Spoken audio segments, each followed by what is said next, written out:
Minasan konbanwa. Assalamualaikum warahmatullahi wabarakatuh. Balik lagi di channel aku. Maaf ya udah lama nggak upload video karena di bulan 12 kemarin itu di panti tempat aku kerja itu ada 3 orang yang meninggal, jadi sibuk tuh kan. Nah oke, di video kali ini aku akan sharing tentang apa aja sih kerjaan perawat lansia di Jepang, karena kemarin ada yang komen minta ceritain gimana sih kerjaannya jadi perawat lansia di Jepang. Oke, di video kali ini aku akan sharing ke kalian.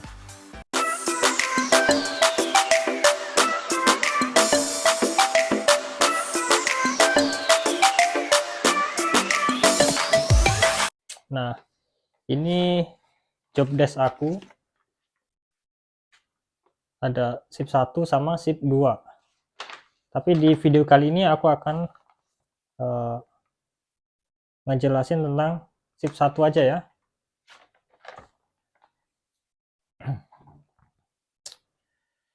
Oke, kalau di tempat aku kerja itu masuknya jam 7. Jadi masuk jam 7. Nah, sebelum jam 7 itu harus sudah ada di panti atau di lokasi. Jadi sebelum jam 7 itu isi noto shorui kakuning, atau kita buka laptop atau komputer atau notebook lah. Nah, itu kita ngecek dokumen, lihat informasi. Jadi di situ misalkan kita kemarin libur kan, jadi nggak tahu kan ada kejadian apa aja. Nah, malamnya juga kita nggak tahu, jadi kita ngecek di komputer, kita lihat misalkan kemarin Tuan Kimura sehat kan. Nah, pas kita cek misalkan dia lagi demam atau apa, jadi kita harus tahu informasinya. Atau yang kemarin sakit tiba-tiba sembuh atau apalah, jadi kita cek informasinya satu persatu, kita lihat informasi terbarunya apa. Nah, setelah dicek terus jam 7-nya itu, kalau di tempat aku moshi okuri, jadi kita nerima informasi dari atasan kita atau dari yang shift sebelumnya. Jadi kita nulis bawa peco atau buku kecil gitu atau noto, kita tulis misalkan ada kejadian apa kita tulis. Atau misalkan yang biasanya sehat tiba-tiba kakinya sakit, kalau kita nggak tahu informasinya kan, kita suruh jalan tiba-tiba jatuh, itu berbahaya. Pada saat jam 7 setelah kita nerima informasi, kita ngebangunin, jadi kita ngebangunin pasien. Kita bangunin. Kalau di tempat aku itu ada 40 pasien, jadi 40 pasien itu dibangunin satu persatu. Jadi kita masuk ke kamarnya, kita ketuk ohayo gozaimasu misalkan. Nah, setelah itu kita masuk, kita bangunin. Jadi misalkan lagi tidur, kita bangunin. Habis dibangunin kan itu ada yang nggak bisa jalan, ada yang pakai tongkat, itu kita bantu. Nah, setelah dibantu, kalau yang nggak bisa jalan kita naikin ke kursi roda. Setelah itu baru kita beresin tempat tidurnya, selimutnya kita lipat, gorden jendelanya dibuka. Ya, kita sambil ngomong misalkan kyo itenki desu ne, atau ngomong apalah. Kyo no tenki yokatta ne. Misalkan siapa namanya, Kimura-san, ocha nomimashu ka. Kita bagaimana kalau kita minum teh gitu kan. Misalkan, hai ikimashu gitu. Ya, ayo kita pergi gitu. Terus kita dorong kursi rodanya, kita anterin ke pura. Kalau di tempat aku itu ada seperti aula, jadi di situ tempat ngumpul para pasiennya itu. Kalau pas makan atau sesudah makan, jadi ada tempat khusus buat aulanya. Nah, sebelum kita anterin ke ini tempat duduknya, jadi kita antar ke toilet dulu. Setelah antar ke toilet, baru antarin ke tempat duduknya. Setelah diantarin ke tempat duduknya, baru kita asagohang jumbi atau persiapan sarapan pagi. Jadi di situ kita udah dibagi-bagi tugasnya. Ada yang bagian masak, nata-nata gelas, nata piring, nata mangkok. Nah, itu udah, kalau udah selesai persiapan buat sarapan pagi, baru haiseng atau kita bagiin itu sarapan paginya pakai ompreng atau apa ya, nampan lah kayak gitu. Jadi udah disusun semua, udah ada namanya, tinggal kita anterin ke mejanya masing-masing. Nah, setelah dianterin itu shokuji kaijo atau kita ngebantuin. Jadi prinsipnya pekerjaan perawat lansia atau kaigo no shigoto itu dekiru tokoro jibung de yate morate, dekinai tokoro sapoto shimasu. Jadi hal yang bisa dilakukan biar dilakukan sendiri. Ketika tidak bisa dilakukan, baru kita bantu. Jadi seperti itu.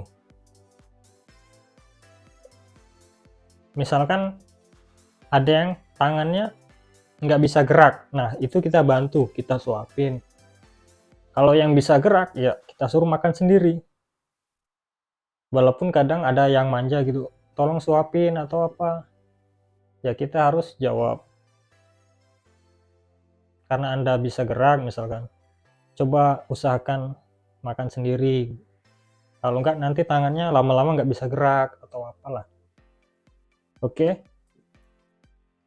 Setelah itu,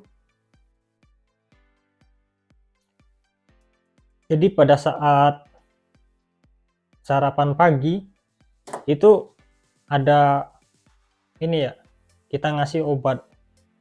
Ada yang sebelum makan, pada saat makan, dan sesudah makan. Jadi jangan sampai salah. Nah, di obat itu udah ada namanya. Jadi pada saat kita ngasih obat, kita tanda tangan di situ. Jadi kalau ada kesalahan apa-apa ya kita yang tanggung jawab. Oke. Setelah itu jam 8.30 itu kita beresin semuanya yang makan itu kita beresin, piring-piring, gelas, apa segala macam kita beresin, kita angkutin. Nah, setelah diangkutin, di meja udah bersih semua, kita anterin gosok gigi. Jadi yang pakai kursi roda kita dorong ke tempat gosok gigi. Nah, terus ada yang nggak bisa duduk atau cuman baring aja gitu. Jadi kalau yang itu cukup dilap mulutnya pakai tisu basah atau oshibori kalau bahasa sininya. Nah, dilap, bersihin mulutnya, udah selesai. Terus sebagian ada yang minta ke toilet, kita antar ke toilet. Nah, terus ada yang omutsu. Omutsu itu kita ganti popoknya itu. Omutsu kokang, kita ganti popok. Nah, setelah itu jam 9 ada nyuyoku atau mandi. Jadi kita mandiin pasien. Nah, sebelum mandiin pasien itu kita harus cek suhu tubuh, kita cek dulu. Setelah suhu tubuh dicek, terus ketsu atsu hakaru, kita cek tekanan darahnya.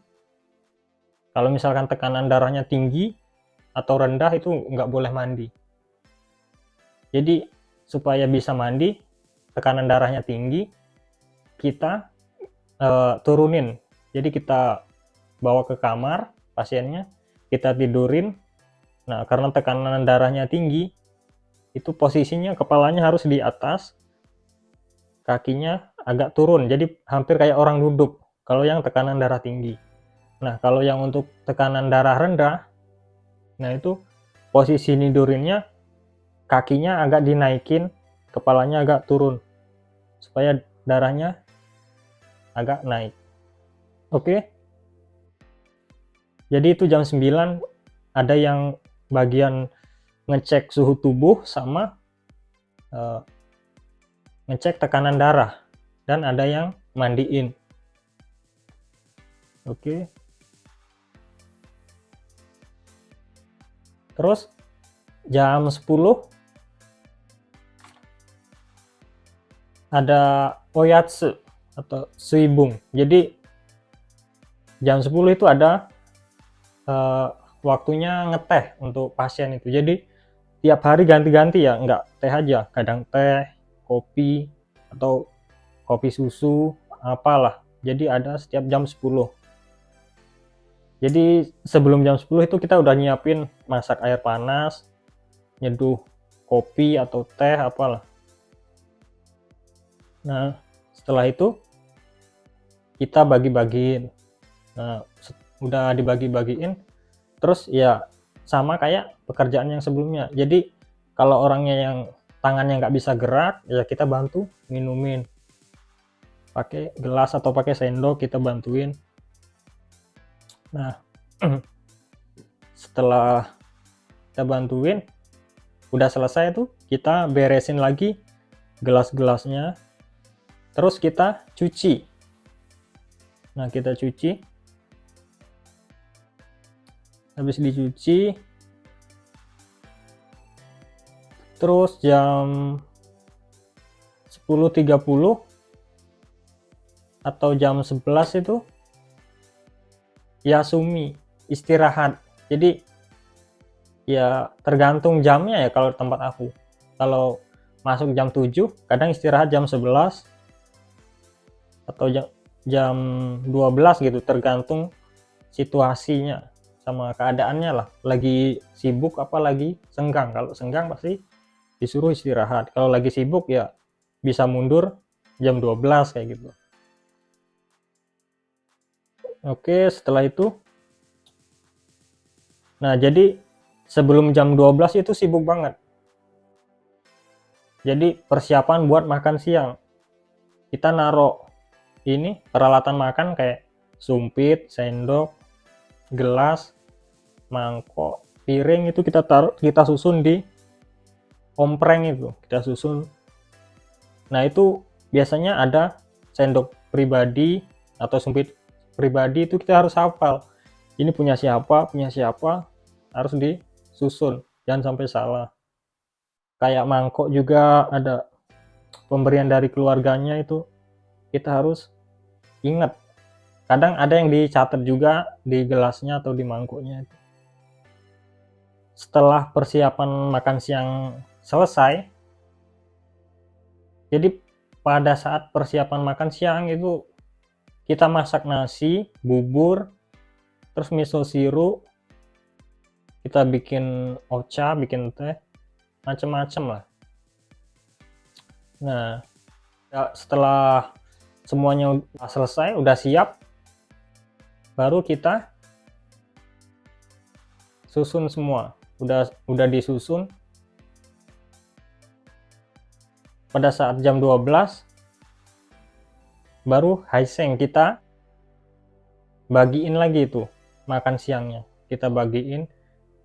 Jadi makannya sehari 3 kali ya. Sarapan pagi jam 8, makan siang jam 12, dan makan malam jam 18.00. Oke, setelah itu, setelah kita bagiin, nah kita sama kayak tadi. Jadi bagi yang nggak bisa makan sendiri, kita bantu, kita suapin kayak gitu. Nah, bagi yang bisa makan sendiri ya udah gitu, biar makan sendiri.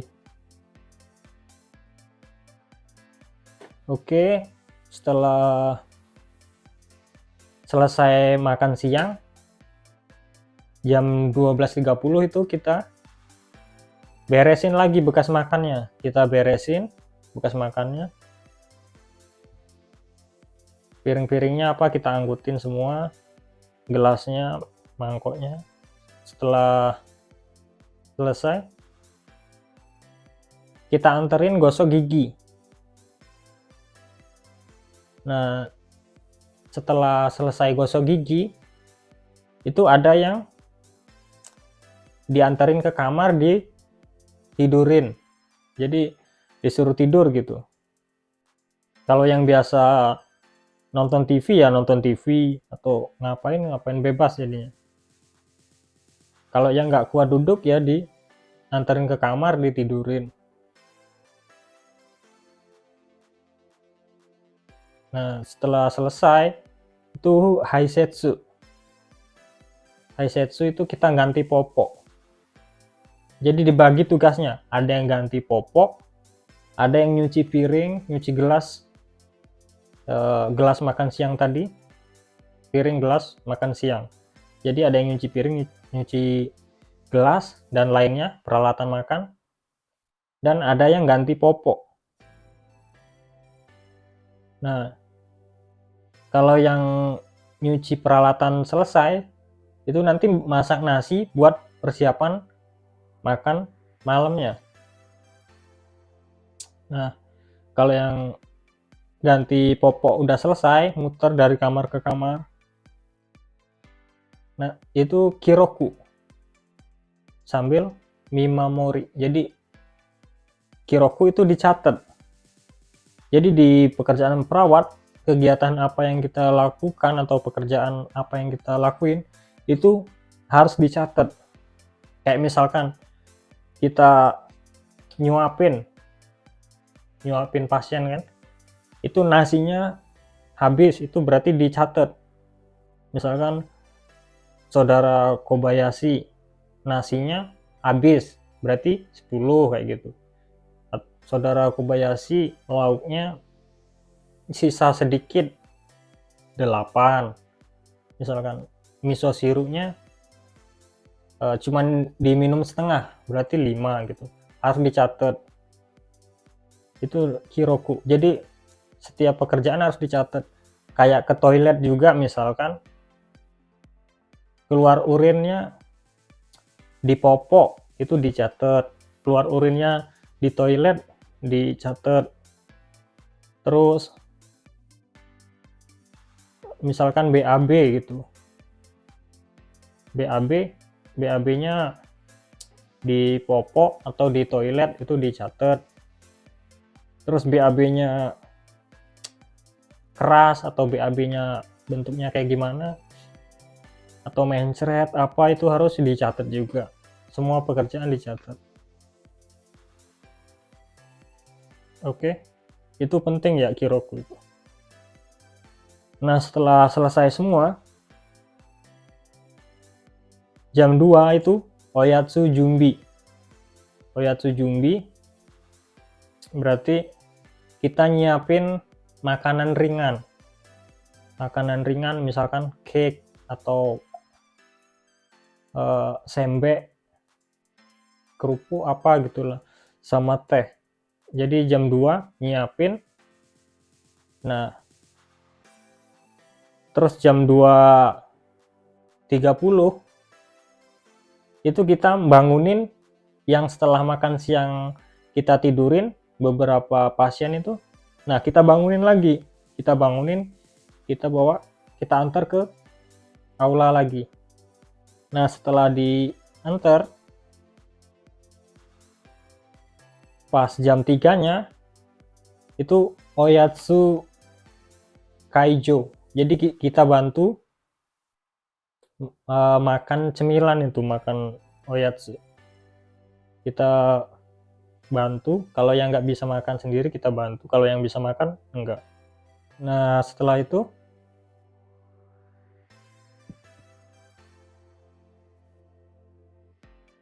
jam 15.30 itu kita Toireyudo, jadi kita antar ke toilet, kita ganti popoknya, kita ganti. Nah setelah itu Kiroku, kita nulis lagi, jadi macam-macam ya yang ditulis, kayak kondisi kesehatan pasien, kadang kayak gimana. Kalau pas lagi demam itu sering banget kita ngukur suhu tubuhnya, kita ngukur tekanan darahnya, terus kita Kiroku, kita catat gitu. Oke, jadi 15.30 sampai jam 4 ya kita Kiroku. Setelah itu selesai, jam 4 pulang. Nah kadang jam 4 kita nggak bisa pulang karena ada kerjaan yang belum selesai, misalkan kita belum selesai Kiroku atau nyatet. Nah kita harus selesaiin itu. Kalau udah selesai ya nggak masalah, langsung pulang aja. Kadang kita mau pulang, tiba-tiba ada yang meninggal gitu, jadi kita harus ngurusin tuh yang meninggal itu, jadi pulangnya agak telat. Nah, sebenarnya masih banyak ya, itu sebagai gambaran saja. Kayak misalkan kalau ada keluarga pasien mau mengunjungi pasien, atau menkai bahasa Jepangnya itu, jadi kunjungan ke panti untuk melihat kondisi pasien. Jadi kita harus sebagai perawat kita ngebantu. Jadi kayak misalkan ada telepon, kita angkat teleponnya. Nah, misalkan keluarga Kimura mau datang jam sekian, jadi kita siapin, terus kita anterin pasiennya buat ketemu keluarganya, atau keluarganya masuk ke kamar pasien. Jadi sebelum keluarganya datang itu kamar harus benar-benar bersih ya. Nah, sebenarnya masih ada lah kayak pekerjaan-pekerjaan yang lain, kayak misalkan pas ada event-event atau apa ya, mungkin gambarannya seperti itu pekerjaan di Kaigo atau bekerja di perawat lansia. Ya mungkin di tempat lain beda ya, kurang lebihnya kayak gitulah, cuman mungkin waktunya yang beda atau gimana. Oke, terima kasih sudah menonton video ini. Mungkin di lain video aku akan bahas keluh kesahnya kerja di perawat lansia seperti apa di video lain ya. Oke, mungkin di video kali ini cukup sampai di sini. Oke, sampai ketemu di video selanjutnya. Oke, arigato, terima kasih. Bye.